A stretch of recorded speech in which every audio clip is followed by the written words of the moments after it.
سورہ الحم پورے قرآن مجید کا نچوڑ ہے۔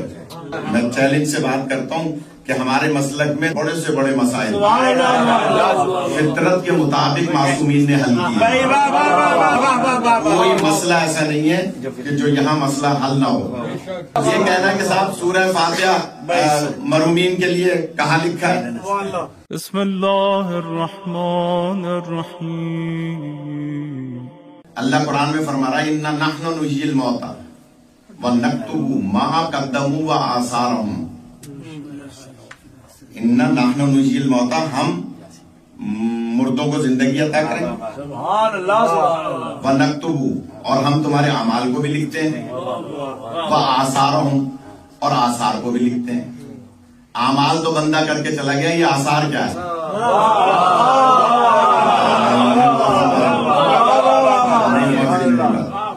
بھائی اعمال تو کر گیا بندہ، یہ آثار کیا ہے؟ اگر یہ نظریہ ہے کہ مرنے کے بعد سورہ فاتحہ یا ایصال ثواب کوئی جواز نہیں ہے تو یہ آیت کیا کہہ رہی ہے؟ آسان کیا ہے بتائیں؟ اسی پہ ابھی مارکس نے جو بھی دیکھنے والے ہیں کہ جناب آسان کیا ہے، پھر آیت پڑھا ہوں اِنَّا نَحْنُ نُحْيِي الْمَوْتَىٰ وَنَكْتُبُ مَا قَدَّمُوا وَآثَارَهُمْ وَكُلَّ شَيْءٍ أَحْصَيْنَاهُ فِي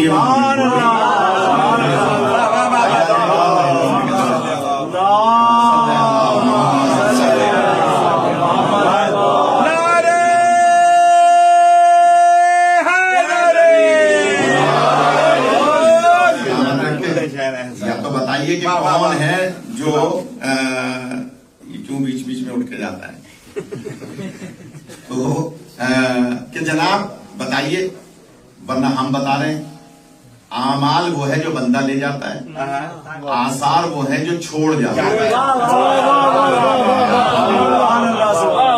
وہ نیک اولاد چھوڑ گیا تو اس کے آثار ہیں۔ اچھا نیک اولاد چھوڑ گیا تو کیا کرے گی وہ؟ سوال ثابت کرتا ہوں، حضرت اس پہلے صحابی رسول ہیں جنہیں رسول پاک نے جنت البقیع میں دفن فرمایا تھا اپنے ہاتھوں سے۔ کیا نام؟ حضرت عثمان بن مظعون، انہیں اپنے ہاتھوں سے دفن کیا تھا، اور اپنے بیٹے جناب ابراہیم جو ماریہ قبطیہ کے وطن سے تھے انہیں اپنے ہاتھوں سے جنت البقیع میں سپرد تراب کیا تھا، اور روزانہ صبح سویرے نبی پاک ان کی قبر پہ جاتے تھے، دونوں کی قبر پہ جاتے تھے، اور وہاں جا کر آپ سورہ الحم اور دیگر سوروں کی تلاوت فرماتے تھے۔ کیا پڑھوں؟ ان کے لیے پڑھ رہا ہوں جنہوں نے اعتراض کیا، اور اہل سنت کی کتابوں میں موجود ہے۔ یہاں تک موجود ہے کہ ایک دن بی بی عائشہ نے دیکھا کہ رسول پاک بستر پہ نہیں ہے، تو آپ انہیں تلاش کرتی ہوئی مسجد میں پہنچی تو مسجد میں نہیں تھے۔ کسی سے پوچھا راستے میں کہ نبی پاک کو کہیں جاتے ہوئے دیکھا؟ تو انہوں نے کہا ہاں جنت البقیع میں۔ تو آپ جنت البقیع میں اپنے بیٹے ابراہیم کی قبر پر موجود تھے اور دعا فرما رہے تھے۔ سینکڑوں روایات ہیں۔ میں نے اپنا ڈاکٹر رضوان سے کہا ہے کہ ان صاحب کو یا ان صاحبہ کو میرا واٹس ایپ نمبر دے دیں اور ان سے کہیں کہ منصف مزاج بن کے سوال کریں۔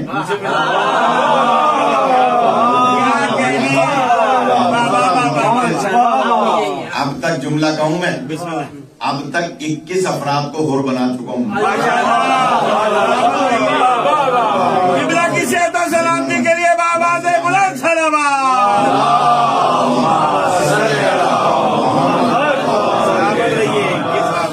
ان کے مونٹریال میں ایک شخص تھا جو وہاں میں اشرف پڑھا تھا شیعہ حیدری میں، برف باری بہت ہو رہی تھی، تو اس نے آ کر مجھ سے کہا کہ میں اقوام متحدہ کے دفتر کے لیے کام کرتا ہوں، اور بس صرف اتنا دکھا دیں بخاری شریف میں کہ حضرت زہرا سلام اللہ علیہا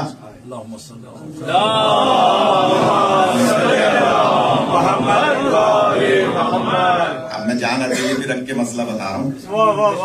اس نے پوچھا کہ بخاری شریف میں دکھا دیں کہ حضرت زہرا سلام اللہ علیہ حضرت ابو بکر سے آخری وقت تک ناراض تھی. کیا کہنے بے شک تھی. بخاری واہ کی واہ روایت. واہ واہ واہ واہ. میں تو ظاہر مہمان تھا وہاں میرے پاس بخاری کہاں تھی. یہ کمر جو آتے ہیں آج کل نہیں آ رہے ہیں, کہاں جا رہے ہیں. تو ان کے گھر بخاری تھی. پوچھ لیجیے گا, کمر روز آتے ہیں, اکثر آتے ہیں مجالس, یہ جو نعرے لگاتے ہیں فلاں بولا فلاں بولا.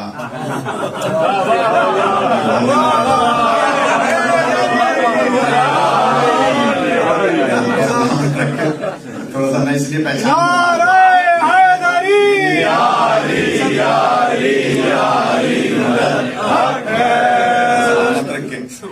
ان کے گھر بخاری تھی.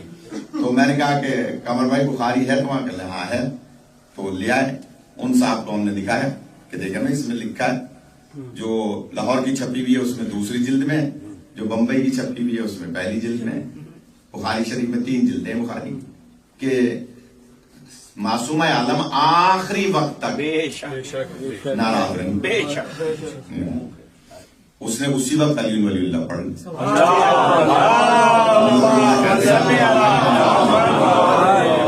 اور وہ عالمی مونٹریال میں موجود ہے.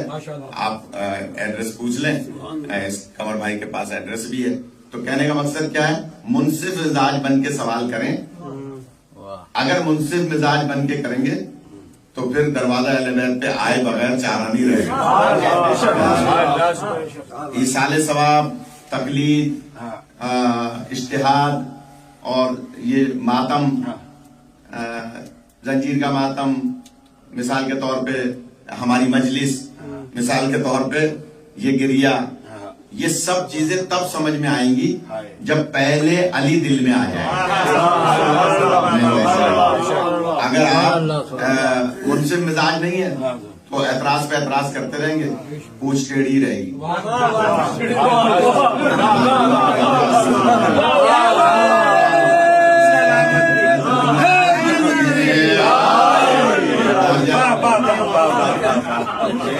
انہیں محاورہ پتا ہے, جی جی پتا ہے بالکل. واہ واہ واہ.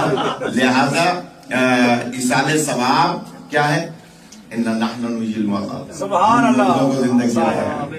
وَنَكْتُبُ مَا قَدَّمُوا وَآثَارَهُمْ, ہم تمہارے اعمال کو بھی لکھتے ہیں, آثار کو بھی لکھتے ہیں. تو اعمال و آثار کیا ہے, یہ ایصال ثواب ہی ہے. ہم خوش قسمت ہیں. معصوم فرماتے ہیں کہ جب آپ سورہ الحمد پڑھتے ہیں تو سورہ الحمد میں 7 آیتیں ہیں. اسی لیے حکم ہے کہ سورہ الحمد پڑھو اور 3 مرتبہ سورہ اخلاص پڑھو, کیونکہ سورہ الحمد پورے قرآن مجید کا نچوڑ ہے. تو جو 1 مرتبہ سورہ الحمد پڑھتا ہے وہ ختم قرآن کر لیتا ہے. 3 مرتبہ سورہ اخلاص پڑھو تو کیا ہوتا ہے, اگر اجازت دیں بچے غور کیا کریں گے. یہ مولوی صاحبان ہم جیسے کیوں کہتے ہیں بھائی 1 دفعہ سورہ الحمد 3 مرتبہ سورہ اخلاص پڑھو, یہ نہیں کیوں نہیں کہتے 3 دفعہ سورہ الحمد اور 3 دفعہ سورہ اخلاص پڑھو. کیا کہنے. واہ واہ واہ. یہ کیوں نہیں کہتے کہ جناب 5 مرتبہ سورہ الحمد اور 5 مرتبہ سورہ اخلاص پڑھو. ہر چیز کی لاجک ہے نا, اور ہمارا مسلک لاجک کا مسئلہ. میں چیلنج سے بات کرتا ہوں کہ ہمارے مسلک میں ناخون کاٹنے سے لے کے اور بڑے سے بڑے مسائل فطرت کے مطابق معصومین نے حل کیے. اس لیے جب کوئی جس کی سمجھ میں آ جاتا ہے, منصف مزاج بن جاتے ہیں, دروازہ اہل بیت پہ آ جاتے ہیں, تو آپ پہلے یہ سمجھے کہ نبی کے بعد امام کون ہے, خلیفہ کون ہے. جب نبی کے بعد والا امام اور خلیفہ ادھر آ جائے, نظر آ جائے, سمجھ میں آ جائے, پھر آپ کو ایصال ثواب بھی سمجھ میں آ جائے گا, تقلید بھی سمجھ میں آ جائے گی, اجتہاد بھی سمجھ میں آ جائے گا, سارے مسئلے مجلس ماتم سب سمجھ میں آ جائے گا. اس لیے پہلے بنیاد کو تو میں نے ایک دعوت فکر دے دی, تو بس آثار جو ہیں وہ ہیں. اس لیے فرمایا کہ سورہ الحمد پڑھیں, پورے ختم قرآن کا ثواب ہے 1 سورہ الحمد پڑھنے سے, کیونکہ قرآن مجید کا نچوڑ ہے سورہ الحمد. سورہ اخلاص 1 دفعہ پڑھیں گے تو 1 حصہ قرآن کا ثواب ہے. 3 दफा पढ़वा रहे हैं ना, 2 दफा पढ़ेंगे आधे कुरान का सवाब, 3 मरतबा पढ़ेंगे खत्म कुरान का सवाब। तो हमारे बुजुर्ग उलमा ये फरमाते थे 1 दफा सूरह अलहम्द, 3 मरतबा सूरह इखलास पढ़ो, ताकि 2 कुरान आप अपने मरने वाले को इसाले सवाब।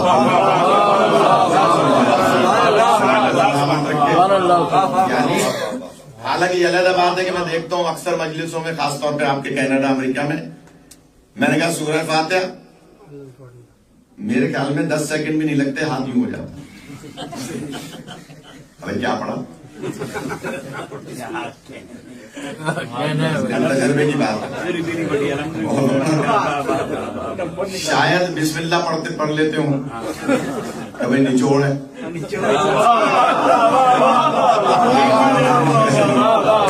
एक जुमला कहूं या अली कह लेते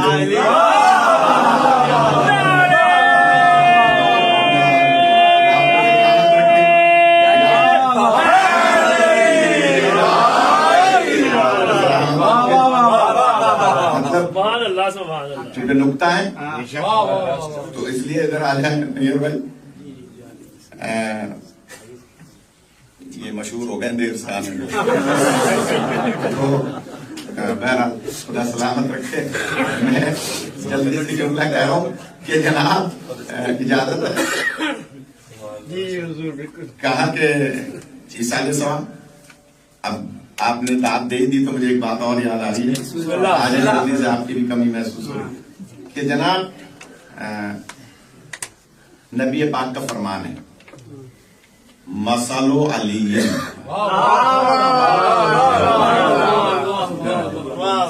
फिन्नास,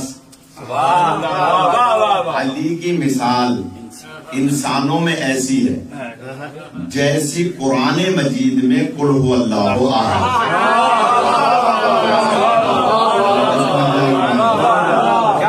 बात निकल आइए शेख साहब, जाके बात निकल आइए तो मैं अर्ज कर दूं, अली अलैहिस्सलाम की मिसाल इंसानों में ऐसी है जैसे कुरान में कुल हु अल्लाहु अहद।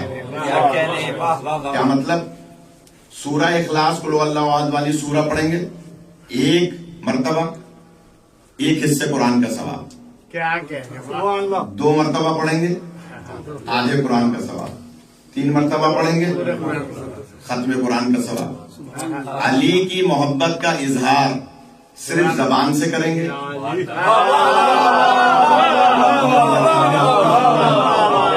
नहीं पहुंच रही मेरी बात, सिर्फ जबान से करेंगे, करते हैं ना जबान से कि भाई हम भी तो अली को मानते हैं,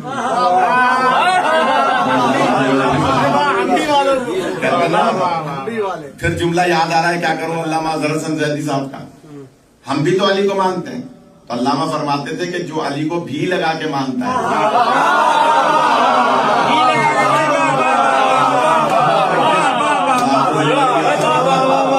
जो अली को भी लगा के मानता है, जो अली को भी लगा के मानता है वो नाक़िसुल ईमान है।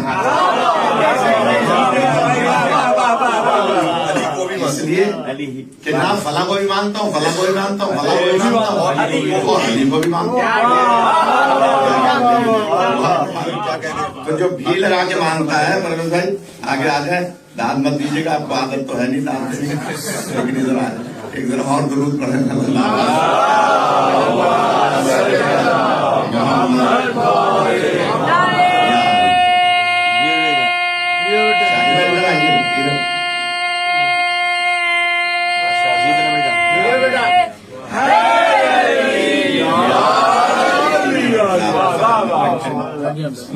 इजाजत एक और दुरूद पढ़ने वाला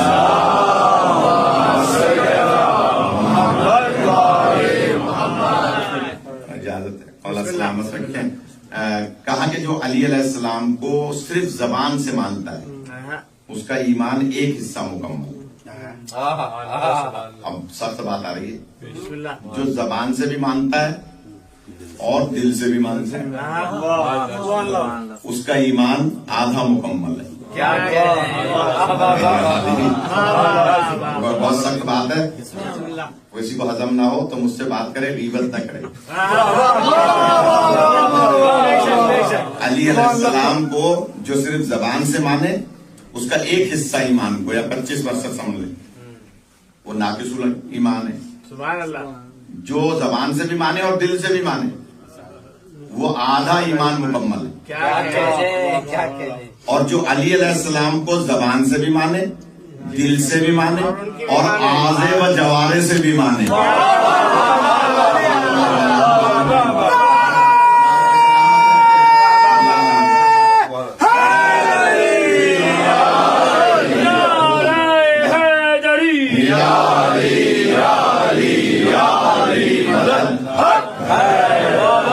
आज़ा व जवारे का मतलब क्या है? अब आ जाइए, अली को भी माने, अली की भी माने,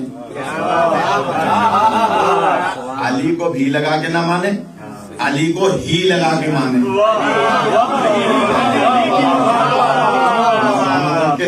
हम अली ही को मानते हैं, जो अली ही को मानेगा वो अली के गैर को नहीं मानेगा। तो आप खुशकिस्मत हैं, ये एतराज करने वाले बदकिस्मत हैं।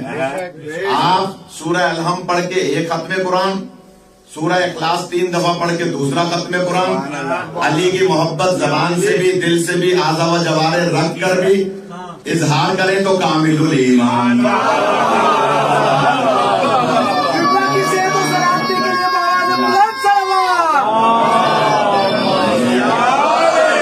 तमाम मोमिनीन के लिए एक दुरूद पढ़ लें, मोहम्मद।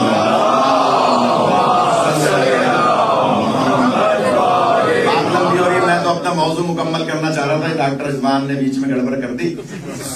मेरा दे दे उनको नंबर, व्हाट्सएप नंबर, मैं समझा दूंगा खुद।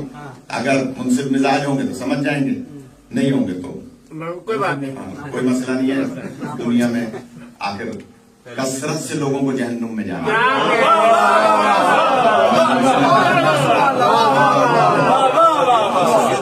कसरत से अक्सरियत को जहन्नुम में जाना। लिहाजा अगर वो अक्सरियत में शुमार होना चाहते हैं तो उनका नसीब, अगर वो दरवाजा अहले-बैत पे आना चाहते हैं उनका नसीब। बस मैं मौजू मुकम्मल कर लूं, इजाजत है तो एक दुरूद बुलंद आवाज से।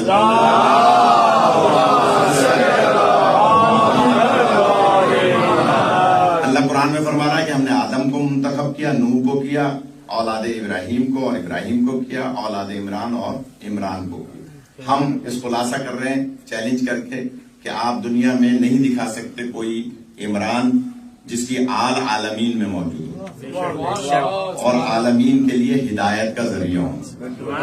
मुंतखब क्यों किया? मुंतखब करने का मकसद है हिदायत करना, उनके जरिए से आलमीन की हिदायत होना। अब किसी को हजम ना हो तो 2 रोटी ज्यादा खाए। क्या कहते लेकिन मैं रिवायत सुना रहा हूँ, हज पे, ये मेरा 21वां हज था माशाल्लाह, मेरे ख्याल में 16वां या 17वां हज था। तो उस वक्त मुज्तहिदीन के बेसे लगते हैं, दफ्तर बनते हैं हज के मौके पे। वहां जाके हम खुम्स वगैरह जमा कराते हैं, मसले मसाइल पूछते हैं, ताजा हज के मसाइल पूछते हैं, अपने हाजियों को बताते हैं। तो वहां आगे खामेनाई क़िबला काबा रहबर मौज़म के दफ्तर से वो किताब हमें तोहफे में मिली। किताब का नाम है फज़ाइल अमीरुल मोमिनीन अलैहिस्सलाम।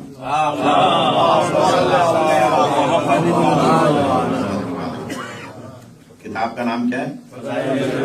और देख लियो किताब तो मेरे पास मौजूद है, मोहर लगी हुई है आगा के दफ्तर की, मदीने के दफ्तर की। और उसमें रिवायत लिखी है कि सहाबा किराम दौड़े हुए आए। अब पता चलेगा आलमीन के लिए कैसे हिदायत करते हैं क्या कहते इमरान की औलाद। क्या कहते हैं? और ये ख्वाहिश भी पूरी हो जाएगी ज़ैन मियां की। कहा कि सहाबा दौड़े हुए आए कि सरकार, हमने अभी देखा अली इब्ने अबी तालिब फजर की नमाज के बाद पत्थर पे खड़े हुए सूरज से बातें कर रहे थे।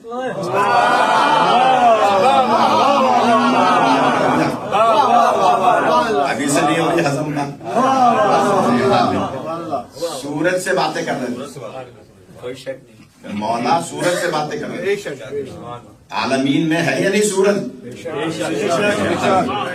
सूरज से बातें कर रहे हैं।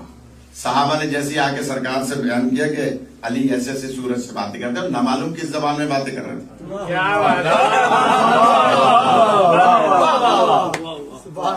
नोट कर ले रहीर भाई, इसको चेक कीजिएगा इंटरनेट पे, ना वो किताब मैं जिम्मेदार हूँ। कहा कि सूरज से बातें कर रहे थे। सरकार ने फरमाया बुलाओ अली को। जैसे मौला अली तशरीफ लाए, कहा या अली आइंदा जब कभी सूरज को हिदायत करने जाओ,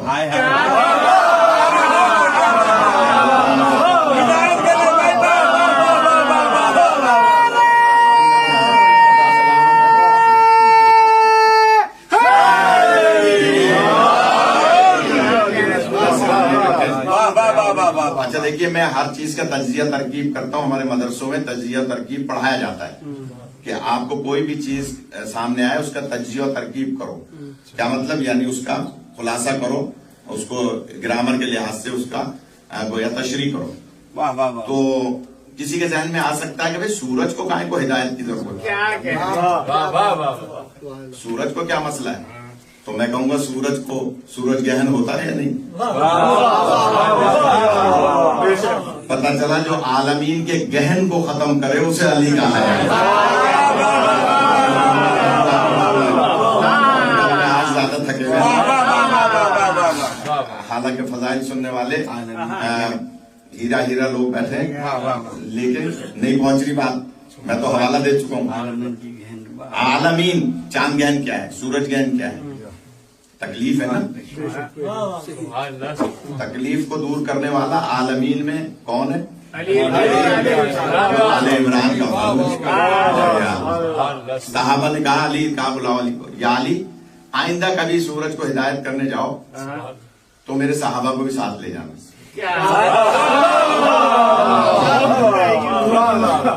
मेरे साहबा को भी साथ ले जाना और अरबी में बात करना। इनकी समझ में आए। का बिस्मिल्लाह सरकार। कुछ अरसा गुजरा तो मौलाए कायनात लब्बैक कहा कि मैं आता हूं या मैं हाजिर हूं, मैं मदद के लिए। इधर उधर देख रहे हैं साहबा, अली क्या कह रहे हैं? फरमाया कि जिसको चलना है वो चले मेरे साथ, सूरज मुझे मदद के लिए पुकार रहा है।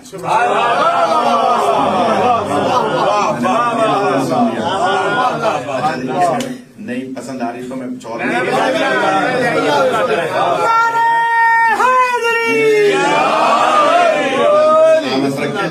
के कहा कि चलो मेरे साथ। अभी चेहरे बताएंगे किस किस को रिवायत पहुंच रही है। गए साहबा पीछे पीछे, उधर से सूरज निकल रहा था। मौला कायनात एक पत्थर पे खड़े हुए और आवाज दी, अस्सलामु अलैका या शम्स। सूरज मेरा सलाम कबूल। साहबा सुन रहे हैं, रिवायत सर पे मेरे अमामा है, किताब का हवाला मैंने दे दिया। कहा कि अस्सलामु अलैका या शम्स। सूरज से आवाज आई, वालेकुम सलाम या अव्वलो या आखिर।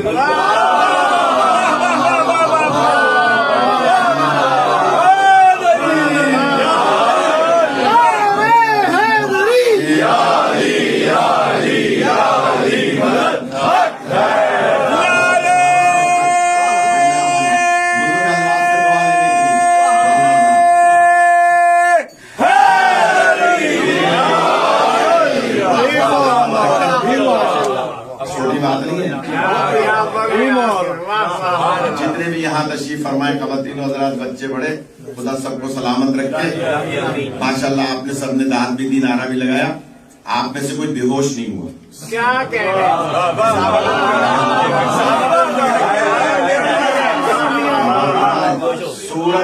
सूरज का जवाब सुन के 7 सहाबा बेहोश हुआ।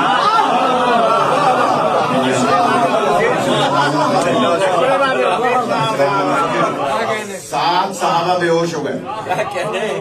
कैसे उन्हें होश में लाए होंगे? हमारे यहाँ कैसे मिर्गी के मरीज को लाते हैं।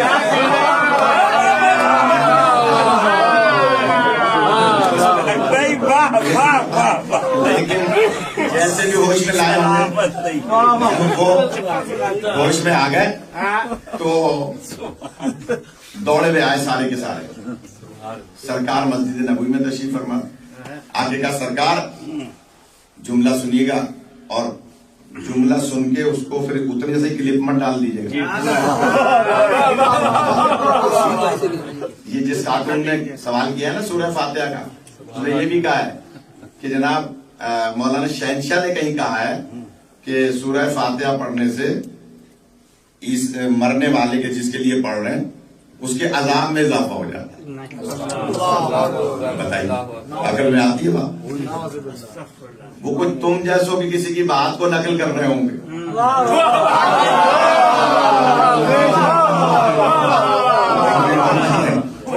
اس کو نقل کر کے اس کا تجزیہ کر رہے ہوں گے جیسے میں تجزیہ کر رہا ہوں. تو اب آپ اگر اعتراض کو ڈال دیں اس کے اندر کہ جناب اللہ فرما رہا لا تقربوا الصلاۃ, نماز کے نزدیک مت جاؤ, اگلی آیت بھول گئے ہم لوگ. اگر تم نشے کی حالت میں, ایسا نہ ہو کہ جو ہے نا وہ نکال کے ذرا سا کلپ کو ڈال دیں. تو میں عرض کر رہا ہوں کہ جناب سورج نے کہا, سکلان صاحب غور کیجیے گا, سورج نے کہا وعلیکم السلام یا اولو یا آخر. صحابہ بے ہوش ہو گئے. جب ہوش میں آئے تو دوڑ جائے نبی پاک کے پاس. جملہ سنیے گا, جملہ لکھا ہے کتاب میں. صحابہ نے عرض کی سرکار سورج نے علی کے لیے وہ کہا ہے جو ہم اللہ کے لیے کہیں.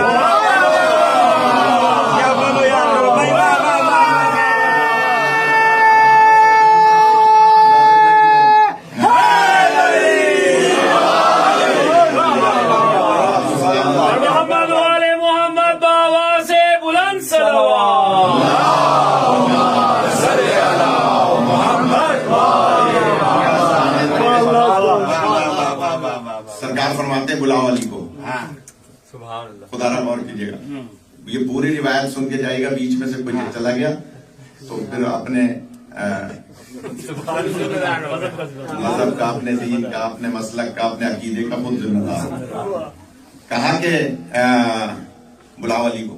مولا علی علیہ السلام آئے. سرکار حکم کہ یا علی آئندہ کبھی سورج کو ہدایت کرنے جاؤ تو سورج سے کہنا کیا بات ہے, کم ظرفوں کے سامنے اعلیٰ ظرفی کی